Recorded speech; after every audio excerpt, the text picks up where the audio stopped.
Era el año 1961. El lugar, un pequeño pueblecito en las montañas cantábricas del norte de España, llamado San Sebastián de Garabandal. 300 personas vivían allí, al pie de la montaña, en unas 80 casas de piedra. Este pueblecito está totalmente aislado de los demás de la región y es muy primitivo. Las casas carecen de agua corriente y la única fuente de calor es una estufa en la cocina. Solo hay electricidad durante unas pocas horas de cada noche. Las comodidades del mundo moderno, como televisiones y coches, simplemente no existen aquí. De hecho, no hay ni un solo motor en todo el pueblo. La gente se las arregla para ganarse la vida con la ganadería, teniendo que caminar a horas hasta llegar a los pastizales en lo alto de las montañas. Toda la familia participa en el trabajo, que consiste principalmente en recoger la hierba que luego se utiliza como alimento para los animales durante los crudos meses de invierno. Aunque Garabandal es el pueblo más pobre de la región, es también el más religioso. Todos los días, una de las mujeres del pueblo va por las calles haciendo sonar una campana para recordar a los habitantes rezar por los difuntos. Todas las noches, la gente se reúne en la pequeña iglesia para rezar el rosario y las letanías de la Santísima Virgen María. Los fines de semana, el párroco de Cosío hace el difícil viaje a caballo hasta Garabandal para celebrar la Santa Misa y oír las confesiones. Este era Garabandal en 1961. Era tan solo una sencilla población cantábrica que había permanecido sin cambios durante décadas, tal vez siglos. Y era de esperar que permaneciera así para siempre. Estas 4 niñas eran tan típicas como todas las demás del pueblo y vivían felices en su montaña. Conchita González, de 12 años. Maricruz González, de 11. Jacinta González, de 12, y Mariloli Mazón, también de 12 años. Aunque 3 de ellas tienen el mismo apellido, no son parientes cercanas. Aún no había empezado a anochecer la tarde del 18 de junio de 1961, cuando las 3 niñas decidieron divertirse un poco cogiendo manzanas del árbol del maestro de la escuela en las afueras del pueblo. Con alegres risas cogieron las manzanas y se refugiaron en el camino rocoso que conduce a una pequeña arboleda de pinos en una colina cercana que mira hacia el pueblo. De repente, mientras se deleitaban comiendo las manzanas, oyeron un sonido como de trueno.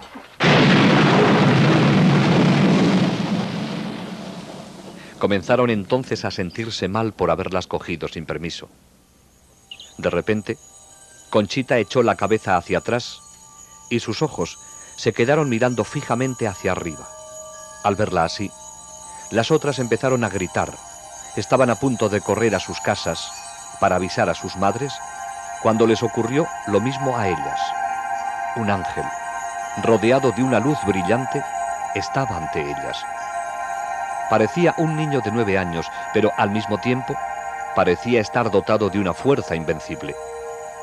Tan rápido como había aparecido, desapareció, volviendo las niñas a su estado normal.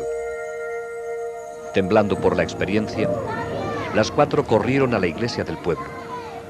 Un amigo las vio y les preguntó la razón de su palidez. «Es porque acabamos de ver un ángel», contestaron. Al poco tiempo, todo el pueblo hablaba sobre lo ocurrido, aunque nadie creía que realmente hubieran visto un ángel. Durante los siguientes días, las niñas vieron nuevamente al ángel y él les habló la primera vez el 1 de julio. ¿Sabéis por qué he venido? Es para anunciaros que mañana la Santísima Virgen se os aparecerá como Nuestra Señora del Monte Carmelo.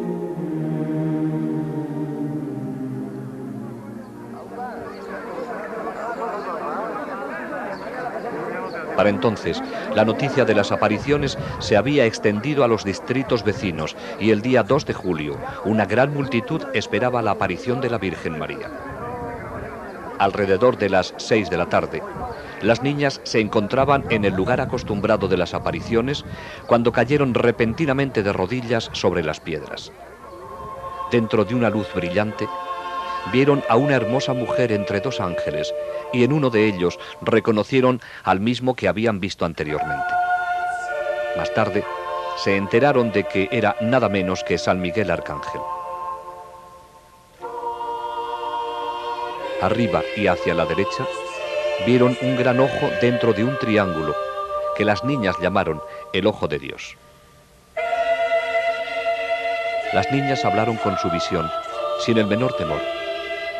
Hablaban de sus familias, de los sacerdotes que estaban allí y del trabajo que hacían en casa o en los campos. La señora sonreía. Conchita dijo que era como hablar con su madre después de que hubiera estado lejos durante un viaje y acabara de regresar. Después del éxtasis, la gente naturalmente quiso saber cómo era la señora. En su diario, Conchita nos da esta descripción. La Virgen viene con un vestido blanco, manto azul, corona de estrellucas doradas. No se le ven los pies.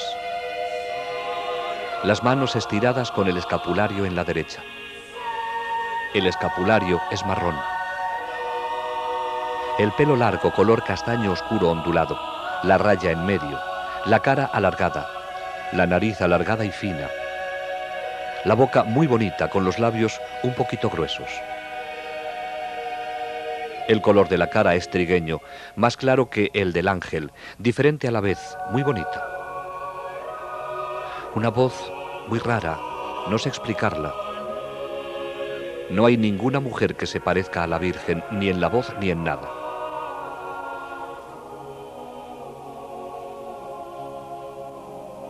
Pero existía un propósito detrás de estas apariciones de la Santísima Virgen. Quería utilizar a estas sencillas y simples niñas para llevar un importante mensaje a toda la humanidad. Pero siendo la madre amorosa y tierna que es, lo hizo a su propia manera.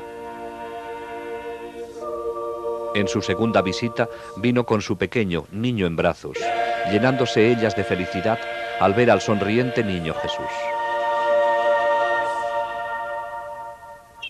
Durante estas primeras apariciones, se vio a las niñas levantando pequeñas piedras hacia el cielo.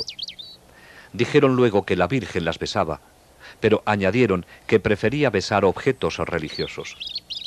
La gente respondió entonces entregándoles rosarios, medallas, crucifijos y anillos de matrimonio, práctica que habría de continuar durante el transcurso de los acontecimientos. El 4 de julio, María les reveló su mensaje, diciéndoles que no deberían hacerlo público hasta el 18 de octubre. La verdadera naturaleza de las apariciones debería ser establecida primero para que el mensaje pudiera ser creído. Se necesitaba una prueba, y pruebas habría en abundancia. Varios médicos hicieron pruebas a las niñas durante los éxtasis. Encontraron que estaban rígidas, frías como piedras e insensibles al dolor. También experimentaban un cambio increíble en su peso. 2 hombres apenas podían levantar a una de ellas del suelo, mientras que ellas se levantaban entre sí con toda facilidad para besar a la señora de las apariciones. Las niñas sabían cuándo iban a tener una aparición mediante una serie de 3 llamadas interiores que se hacían progresivamente más intensas. Después de la última, salían corriendo llenas de felicidad a su encuentro celestial. Las llamadas tenían lugar a cualquier hora del día o de la noche, pero si las niñas se habían ido ya a la cama, entonces la Virgen respetaba su sueño. Conchita debió permanecer muchas noches en vela, esperando la última llamada de la Virgen. Hacia finales de julio, la frecuencia de las apariciones había aumentado a 2 o más en un solo día, con una duración desde 10 minutos hasta varias horas. Las caras de las niñas se transfiguraban, adquiriendo una belleza sobrenatural. Algunos observadores se impresionaban tanto con esto que les resultaba difícil mirarlas. Agosto comenzó con nuevos fenómenos. Durante las apariciones, cuando estaban de rodillas, Se las podía ver caer de repente hacia atrás hasta que sus cabezas tocaban el suelo. A veces caían al unísono, en perfecta sincronización, formando bellas esculturas. Merece la pena mencionar que nunca se les subió la ropa indecorosamente.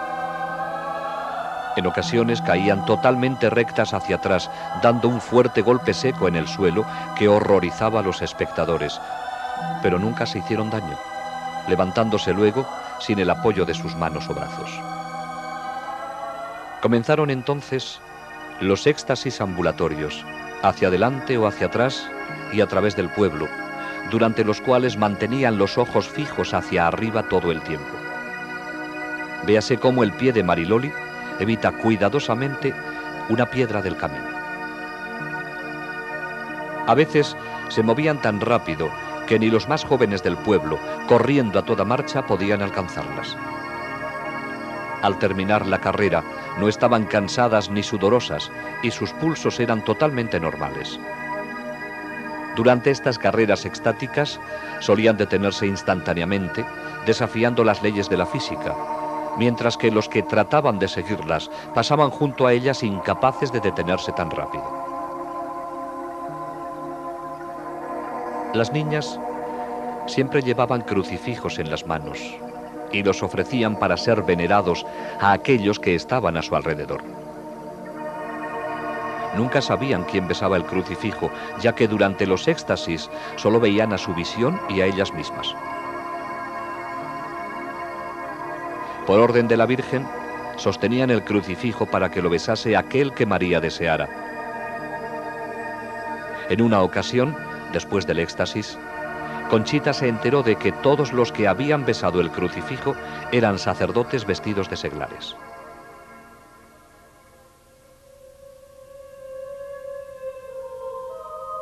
Entre los muchos sacerdotes que subieron a Garabandal a estudiar los acontecimientos había un sacerdote jesuita, el padre Luis Andreu. Era un joven brillante profesor de teología con la reputación de ser también un santo.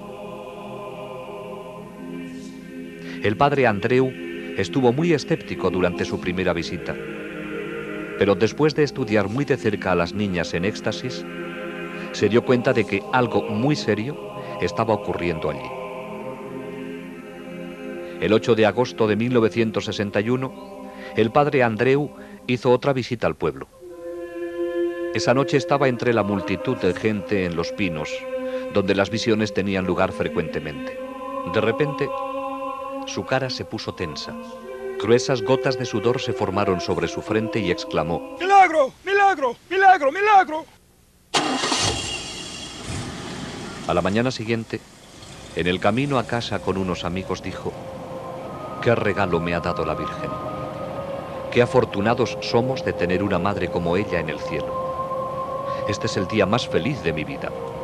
Profirió entonces un leve sonido como de tos e inclinó la cabeza. El padre Andreu había muerto. Durante una visión posterior, la Santísima Virgen dijo a las niñas que el 8 de agosto el padre Andreu no solo la había visto a ella, sino también a una visión de lo que será el gran milagro. Uno de los lugares que las niñas visitaban más frecuentemente durante los éxtasis era la iglesia del pueblo, donde entraban para orar ante el sagrario. Esto desafortunadamente traía problemas. La multitud que las seguía creaba tal desorden que finalmente tuvo que ser impartida una prohibición y se cerraron las puertas de la iglesia. En lo sucesivo, las visitas de las niñas las condujeron solo hasta las puertas cerradas. Como ejemplo de obediencia al obispo, María no las condujo nunca más al interior de la iglesia. A comienzos de octubre de 1961, los éxtasis de las 4 niñas tenían a todos perplejos. Una vez que entraban en éxtasis, nada podía sacarlas de él. Se las podía pinchar con alfileres, podían ser quemadas con cerillas y se les podía echar arena a los ojos sin que nada tuviera efecto alguno.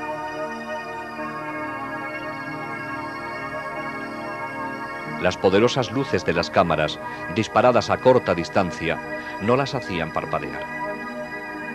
En sus marchas hacia adelante y hacia atrás, se movían con precisión y velocidad, sin siquiera mirar hacia dónde iban. Eran especialmente impresionantes sus descensos nocturnos hacia atrás, desde los pinos hasta el pueblo, a velocidades increíbles.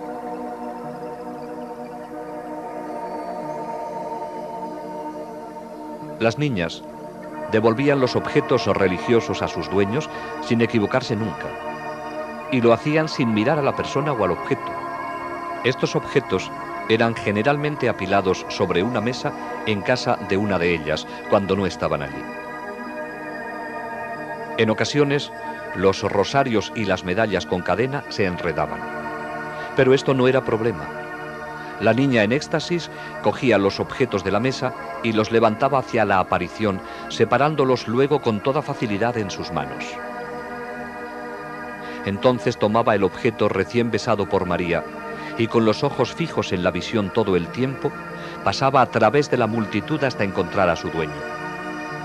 Era una experiencia conmovedora para la persona que se le entregara su rosario, medalla o anillo de matrimonio de esa forma misteriosa. Muchos lloraban, algunos se desmayaban.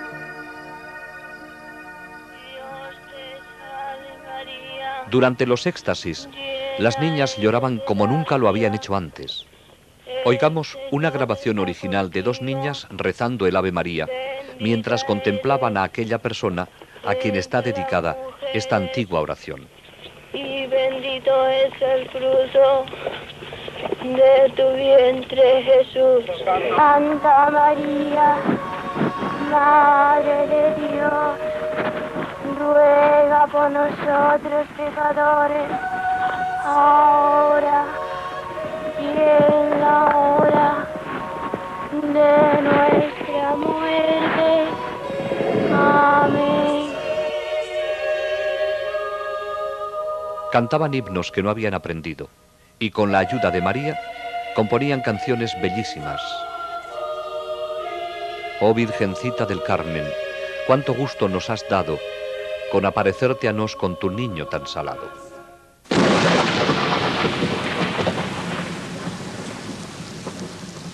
Finalmente llegó el 18 de octubre, el día en que las niñas habrían de anunciar el tan esperado mensaje de la Santísima Virgen. Era un día de apariencia apocalíptica, con rayos y truenos, lluvia y frío. No obstante, cientos de personas hicieron el sacrificio de estar allí en ese día tan importante. El tiempo pasó y muchos se fueron. Finalmente, el mensaje fue leído en voz alta en los pinos, a la multitud que aún permanecía allí. Hay que hacer muchos sacrificios, mucha penitencia, visitar al Santísimo. Pero antes tenemos que ser muy buenos. Y si no lo hacemos nos vendrá un castigo. Ya se está llenando la copa, y si no cambiamos, nos vendrá un castigo muy grande.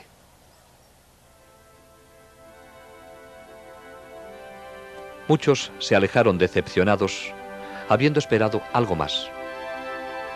Pero ese fue el mensaje, corto y al grano.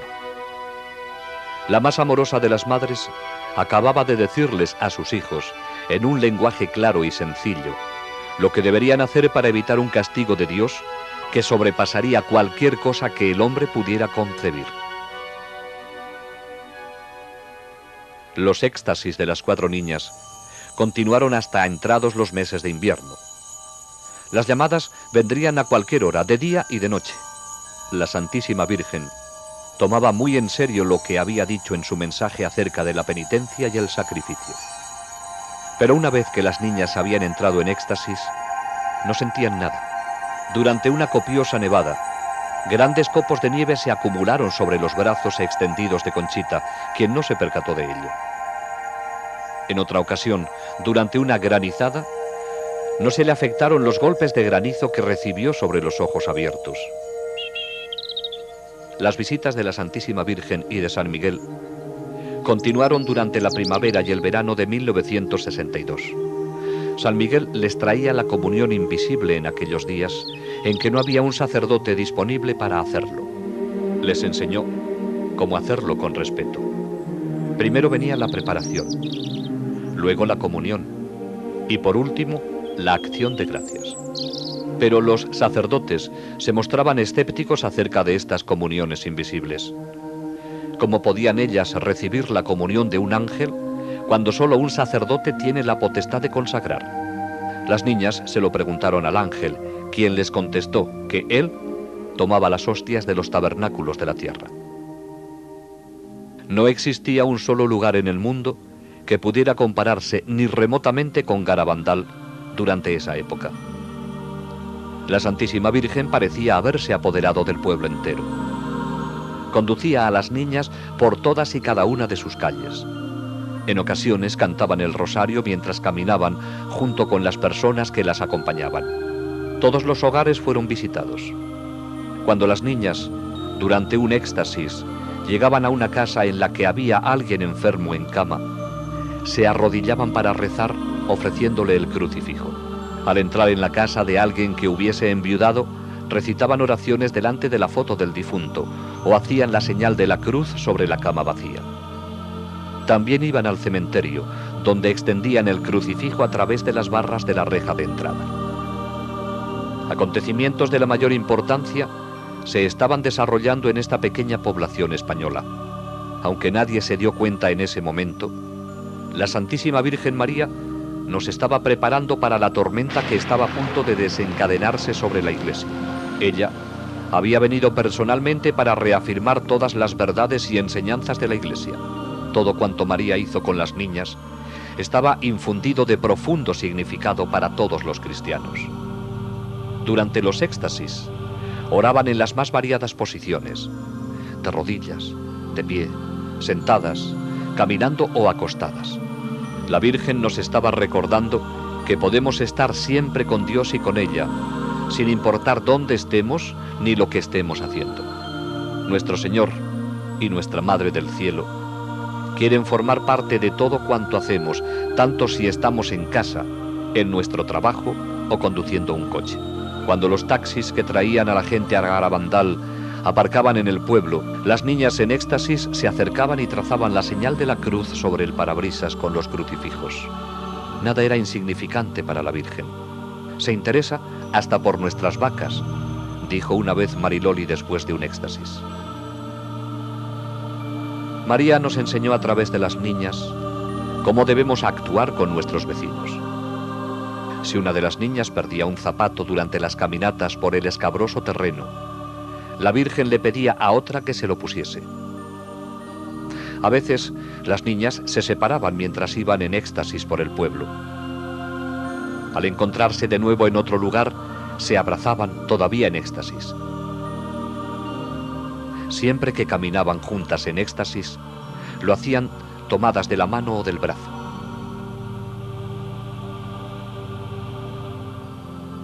¿Y quién era esta señora de luz, actuando tan poderosamente en la pequeña población de Garabandal?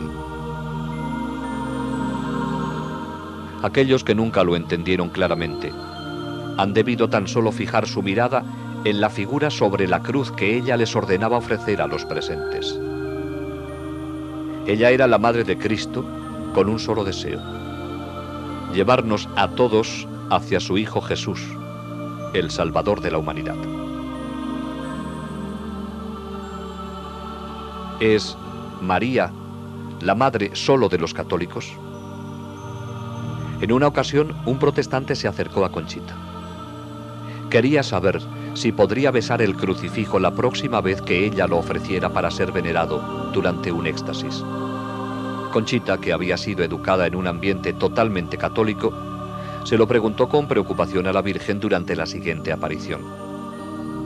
María dirigió su mirada al hombre y dijo: «Él es mi hijo también». Y actuando a través de la niña, hizo llevar el crucifijo a los labios del protestante. Ante todo esto, las niñas debieron sentir que estaban en la antesala del cielo, pero no habría de ser así. Ellas, como todos los demás, tenían todavía sus vidas por vivir en un mundo real y difícil, cada vez peor con cada día que pasa. El 19 y 20 de junio de 1962 fueron 2 días que difícilmente podrán ser olvidados en los anales de Garabandal.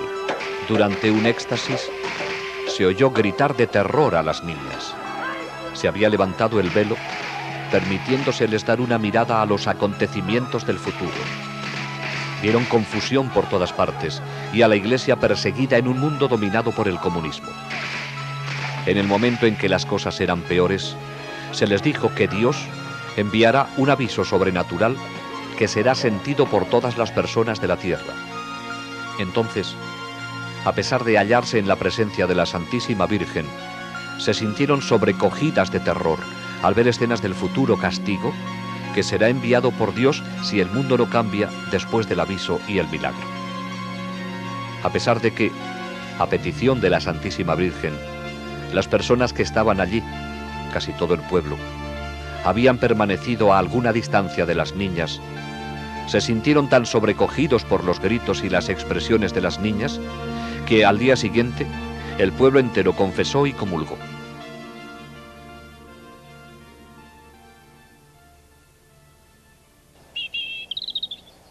Durante algún tiempo, las niñas habían suplicado a la Santísima Virgen y a San Miguel obrar un milagro para convencer a aquellos que aún no creían.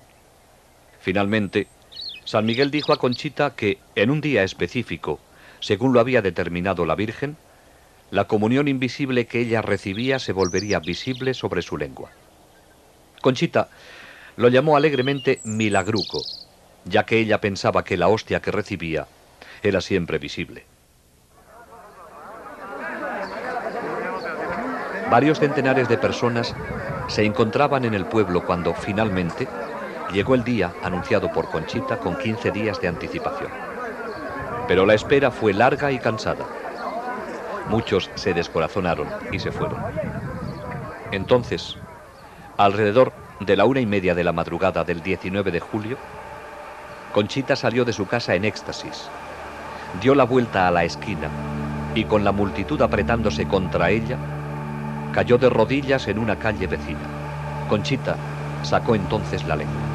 Aquellos que estaban a poca distancia de ella afirman que estaba vacía. De repente, más rápido de lo que puede detectar el ojo humano, una hostia blanca y brillante se materializó sobre la lengua de la niña.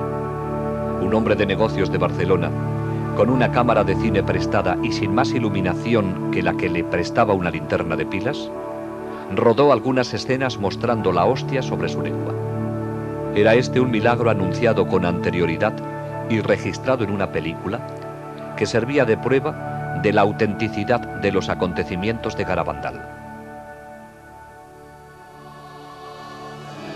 En octubre de 1962, a 1400 kilómetros de Garabandal, comenzaba a desarrollarse otro suceso de profundas repercusiones dentro de la Iglesia, sin precedente en tiempos modernos. El Papa Juan XXIII había dado comienzo al Concilio Vaticano II. Surgió entonces la pregunta natural: ¿existía alguna relación entre este acontecimiento eclesiástico monumental y los maravillosos hechos que estaban ocurriendo en un pueblecito del norte de España? La respuesta es un contundente sí, aunque el completo significado de esta relación solo podrá ser comprendido en el futuro. Durante un éxtasis se oyó a Conchita repetir las palabras de la Virgen: el concilio será el más grande de todos, será un éxito. A lo que respondió Conchita: qué bien, así te conocerán mejor y estarás más contenta. Hacia enero de 1963, Mariloli, Jacinta y Maricruz habían cesado de tener apariciones. Solo Conchita continuaba teniéndolas, aunque eran cada vez menos frecuentes. Sin embargo, por esta época, Conchita y Mariloli comenzaron a tener locuciones internas. Una locución es una voz interior que no va acompañada de una visión externa. En 1947, Joe Lomangino Perdió el sentido de la vista y el olfato en un absurdo accidente que le cercenó los nervios olfativo y óptico.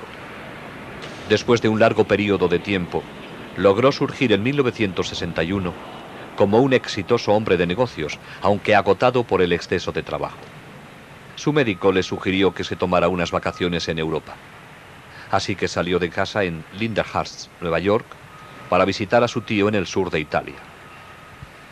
Joey no era muy religioso en aquel entonces, y solo gracias a la insistencia de su tío accedió a hacer un largo viaje en coche hasta San Giovanni Rotondo, donde vivía Padre Pío.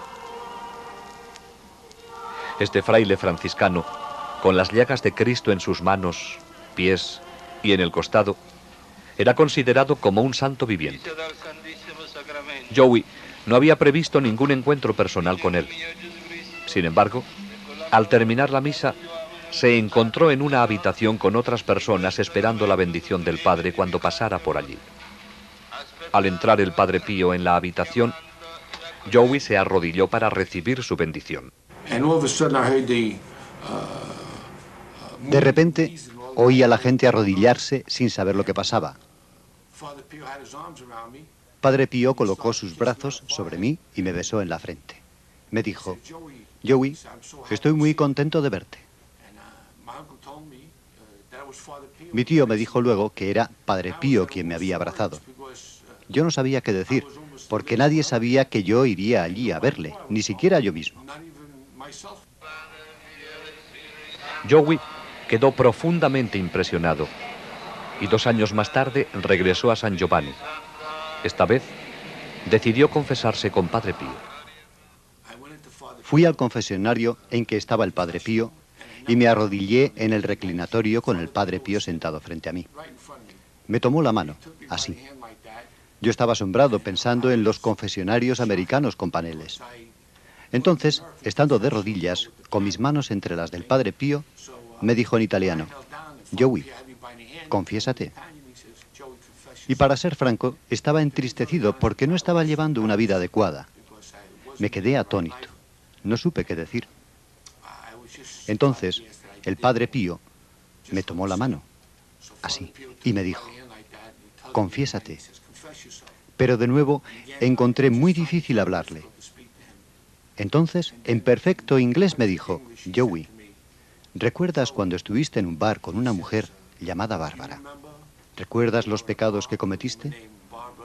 Y en perfecto inglés pasó a decirme las personas con las que había estado, los sitios a los que había ido y los pecados que había cometido.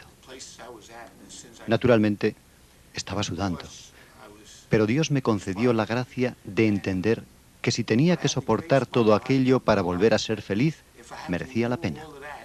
Creía realmente que el Padre Pío podría ayudarme. Entonces, cuando llegó al fondo de todos mis pecados, después de lo que me parecieron 1000 años, me dijo en italiano: ¿estás arrepentido? Y yo le dije: sí, lo estoy, Padre Pío. Entonces me dio la absolución. Los ojos me daban vueltas en la cabeza y comencé a frotarlos, así. La cabeza me daba vueltas y yo seguía frotándome los ojos. De pronto, mi mente se aclaró totalmente y me puso su mano estigmatizada sobre los labios, así. Besé su estigma y me dio una ligera palmada en la cara, diciéndome en italiano: Joey, un poco de paciencia y valor, y vas a estar bien. Tenía 33 años, pero me sentía como si tuviera 16. Tenía el firme propósito de corregirme, lamentaba todos los pecados que había cometido durante mi vida. Me sentía tan bien y tan limpio que no quería involucrarme con nadie por temor a que, solo al hablar, pudiera perder la gracia que había recibido. Pero aún había una gracia más para Joey, mientras se arrodillaba con otras personas para recibir la bendición del Padre Pío. Cuando tuve el accidente aquí, en 1947, perdí el sentido del olfato. Todo esto está suturado. Y esta es una fractura de 3 pulgadas sobre la frente. No solo perdí mis ojos, sino el olfato. Cuando me arrodillé para recibir la bendición del Padre Pío, sentí una fragancia de rosas que provenía de la sangre de sus manos. Al percibirla me sorprendí y me eché hacia atrás contra la pared, con los brazos levantados, así. para protegerme. No sabía qué pasaba. Padre Pío bajó mi mano y me dijo en italiano: Joey, no tengas miedo. Y me tocó así, en el puente de la nariz. Mi sentido del olfato fue restablecido después de estar sin él desde el día del accidente, en junio de 1947, 16 años atrás. Joey estaba lleno de paz y felicidad y no quería abandonar San Giovanni. No obstante, su compañero de viaje le recordó que tenían el compromiso de pasar parte de sus vacaciones en un lugar llamado Garabandal. Cuando Mario me recordó que teníamos que irnos a Garabandal, le dije: Mario, ¿cómo sabemos que es verdad? A lo mejor no es una aparición verdadera. Tal vez es un truco del demonio para hacerme perder las gracias que acabo de recibir. Preguntémosle a Padre Pío. Entonces él dijo: ok. Siempre habíamos tenido una magnífica acogida por parte de los religiosos con los que residía Padre Pío, así que fuimos donde estaban ellos y les dije: quisiera hablar con Padre Pío, ¿es posible? Y el religioso dijo: oh sí, Joey. Hicimos las maletas y volvimos más tarde, ese día, para encontrarnos con Padre Pío en el claustro. Al arrodillarme, le dije al Padre Pío: ¿es cierto que la Virgen se está apareciendo a 4 niñas en Garabandal? Y él dijo: sí. Dije entonces: Padre Pío, ¿debo ir allí? Y él dijo: sí, ¿por qué no? Y así es como ocurrió. Debido a que Padre Pío me aseguró que la Virgen se estaba apareciendo allí, dándome su autorización para ir, no tuve miedo y fui. La primera de muchas visitas de Joey Lomangino a Garabandal fue en febrero de 1963. En aquellos días, especialmente durante el invierno, una de las únicas formas de llegar al pueblo era en carreta de bueyes. No pasó mucho tiempo antes de que Joey se encontrara y conociera a las niñas a quienes la Virgen se había aparecido, quedando inmediatamente impresionado por su sencillez y sinceridad. Conchita habría de convertirse en una buena amiga. Joey se quedó también impresionado por el mensaje y sintió la necesidad de hacerlo conocer. Sin embargo, se sentía impedido por su ceguera. Me dije: ¿qué puedo hacer para hacer conocer al mundo al Padre Pío y el mensaje de Garabandal? ¿Qué puedo hacer? ¿Qué puede hacer un ciego? Nunca estuve en una obra de teatro en el colegio de lo tímido que era. Joey regresó a casa. Tenía un álbum de fotos de Padre Pío y de las 4 niñas en éxtasis, con explicaciones en relieve bajo cada foto. Visitaba las casas de sus amigos y familiares, dándoles explicaciones sobre el famoso estigmatizado y sobre los hechos admirables que estaban ocurriendo en Garabandal. De esta pequeña semilla habría de surgir un apostolado a través del mundo entero.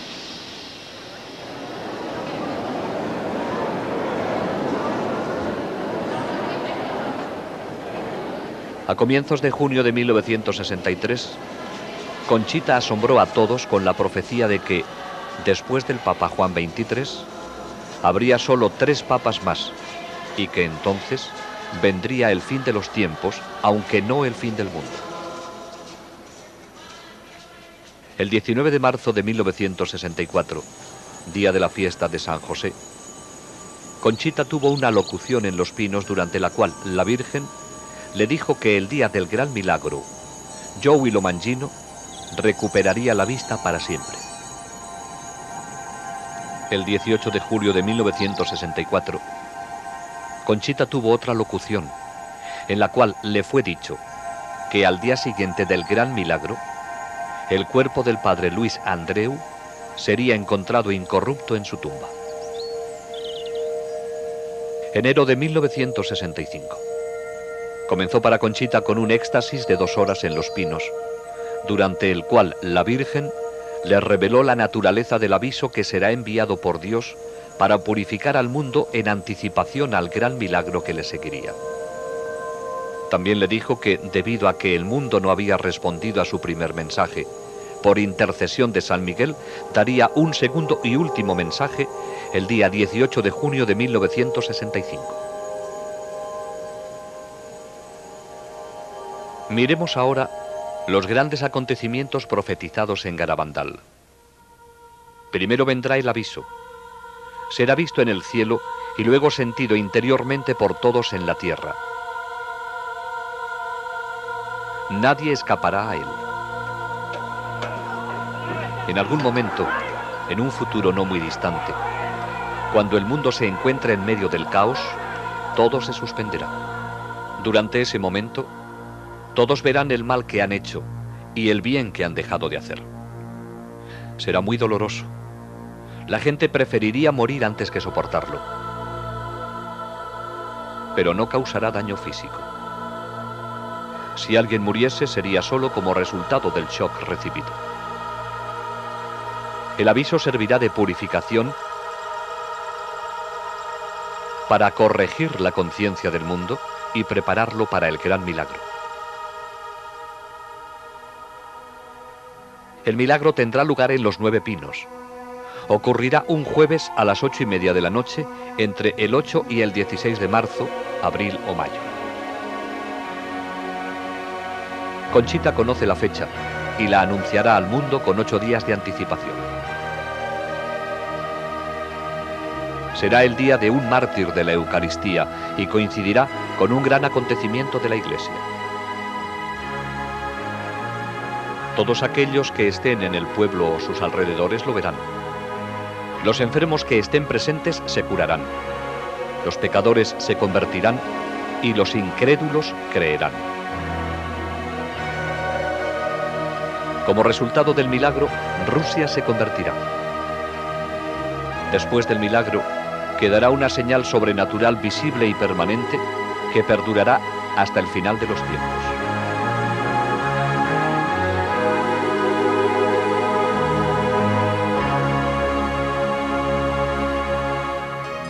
Si después del milagro el mundo no cambia aún, entonces Dios enviará un castigo. Será peor que cualquier cosa que el hombre pudiera imaginar y estará en línea con lo que merezcamos por nuestros pecados.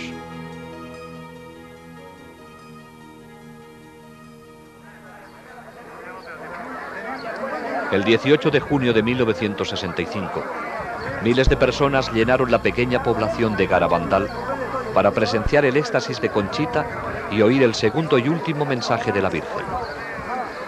De nuevo tendrían que esperar. Ya tarde, siendo de noche, Conchita entró en éxtasis. Ofreció el crucifijo a 3 personas para que lo besaran. San Miguel le dio entonces el mensaje de la Santísima Virgen.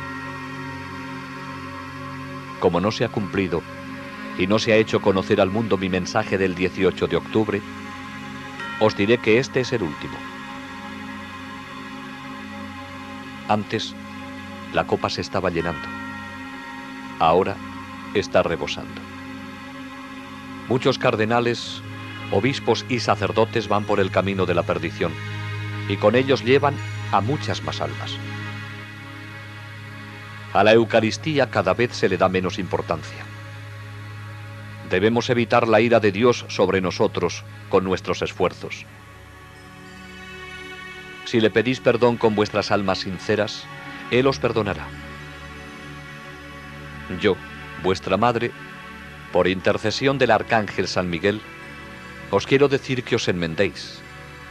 Ya estáis en los últimos avisos. Os quiero mucho y no quiero vuestra condenación. Pedidnos sinceramente y nosotros os lo daremos. Debéis sacrificaros más. Pensad en la pasión de Jesús.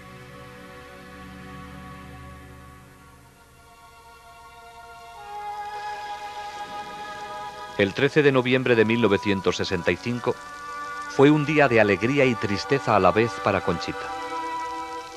La Virgen se apareció con el niño, pero habría de ser por última vez en Garabandal. Como ya se ha indicado, esta sería una aparición especial para besar objetos religiosos de los que Conchita tenía muchos. Después de besarlos, la Virgen dijo: a través del beso que he dado a estos objetos, mi hijo hará prodigios. Distribúyelos a otros. Háblame, Conchita. Háblame de mis hijos. A todos los cobijo bajo mi manto. Esta será la última vez que me veas aquí, pero siempre estaré contigo y con todos mis hijos. Conchita, ¿por qué no vas a visitar a mi hijo al sagrario?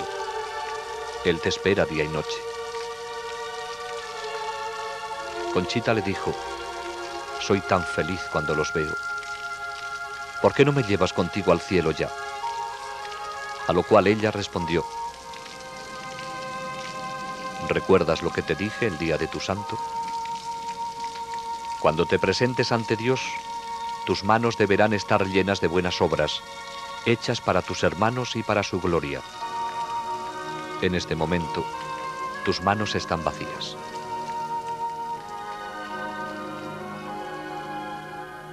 Todo había terminado. Los momentos felices en los que Conchita había estado con su Madre Celestial y con el niño Jesús habían concluido, aunque todavía sentía su presencia. Conchita dijo, han dejado mi alma llena de paz y felicidad, con un gran deseo de vencer mis faltas y amar con todas mis fuerzas los corazones de Jesús y María, que tanto nos aman. Lo que la Virgen dijo acerca de los objetos besados se ha vuelto realidad. Continúan recibiéndose informes de todo el mundo sobre casos de curaciones físicas y de otros favores recibidos. Muchos de ellos han venido de una medalla que Conchita dio a Joey Lomangino y que ha sido venerada por miles de personas en todo el mundo durante los muchos años de actividad apostólica de Joey. ¿Y qué dice la ciencia de los acontecimientos de Garabandal? Más de 40 médicos han examinado a las niñas en diferentes momentos. El pediatra Dr. Celestino Ortiz las estudió durante 22 días consecutivos.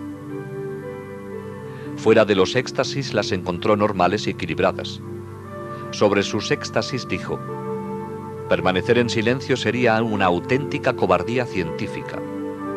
No encontramos ninguna explicación satisfactoria para tales fenómenos.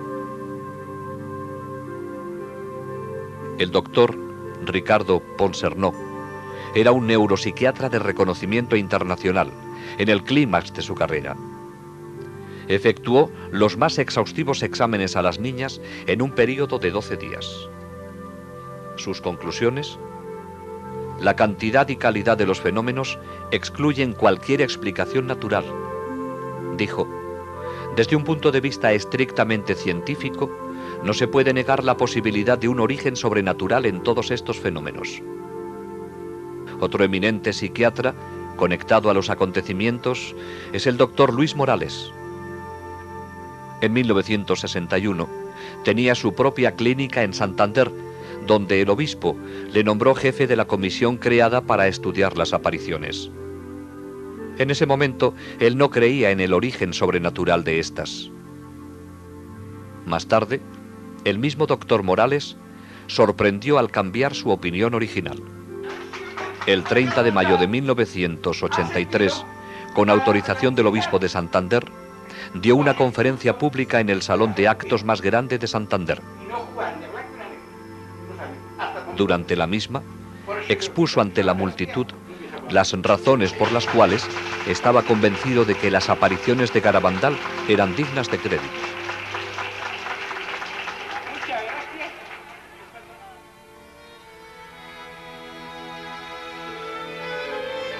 Desde los primeros días de las apariciones, las niñas quisieron ingresar en la vida religiosa.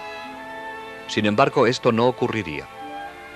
Durante su estancia en el colegio de las Carmelitas Misioneras en Pamplona, Conchita tuvo una locución de Jesús, durante la cual le dijo que no era su deseo que fuera religiosa, sino que debería permanecer en el mundo para hablar de María.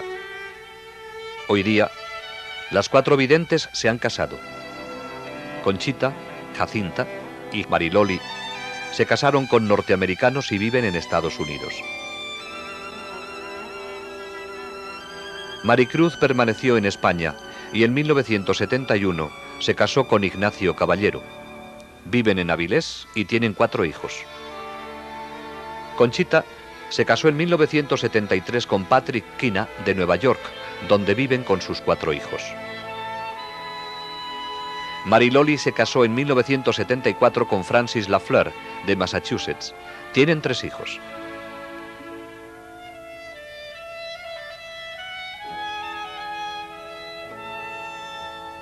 Jacinta se casó en 1976 con Jeffrey Monihan, de la Marina de los Estados Unidos.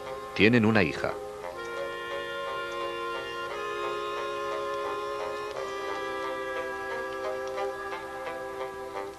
Joey Lomangino sorprendió a todos cuando se casó con Marilyn Luther, de Michigan, en 1977.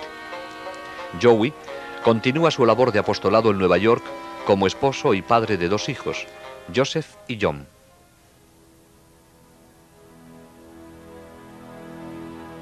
El principal propósito de la Santísima Virgen al aparecerse en Garabandal fue entregar un mensaje. Pero además de este mensaje, hizo un énfasis tan especial en otros puntos que estos llevan mensajes implícitos en sí mismos. La especial importancia de la Santa Eucaristía fue resaltada con la comunión invisible que San Miguel daba a las niñas y por el milagro de la hostia visible, al igual que por las muchas visitas al Santísimo Sacramento. Se pudo observar que, durante estas visitas, las niñas nunca dieron la espalda al sagrario, incluso saliendo de la iglesia caminaban hacia atrás. Durante todo el período de acontecimientos, la Virgen urgió constantemente a rezar por los sacerdotes. La Virgen escogió aparecerse bajo la advocación de Nuestra Señora del Monte Carmelo, estrechamente ligada al escapulario marrón. Habló de su importancia y lo llevó siempre en su brazo durante las apariciones. El escapulario es un signo de consagración a Nuestra Señora bendita. Aquellos que lo lleven con fe y devoción pueden estar seguros de su maternal protección durante los terribles días en que vivimos y en el momento de la muerte. El rosario fue algo muy importante dentro de los acontecimientos de Garabandal. María no les pedía a las niñas que lo recitaran durante las apariciones, se lo ordenaba. Les enseñó primero los misterios y luego cómo decir las oraciones lentamente, pensando en lo que decían. Una vez que lo aprendieron, solo las acompañaba durante el Gloria. El significado de los sacramentales, como crucifijos, rosarios, medallas y anillos de matrimonio, fue subrayado por el deseo de la Virgen de besarlos, impartiendo a través de ellos gracias especiales de curación y conversión. El mensaje de Garabandal es la respuesta del cielo a la crisis de hoy. La decisión es nuestra ahora. El futuro de nuestra generación dependerá de cómo respondamos a él.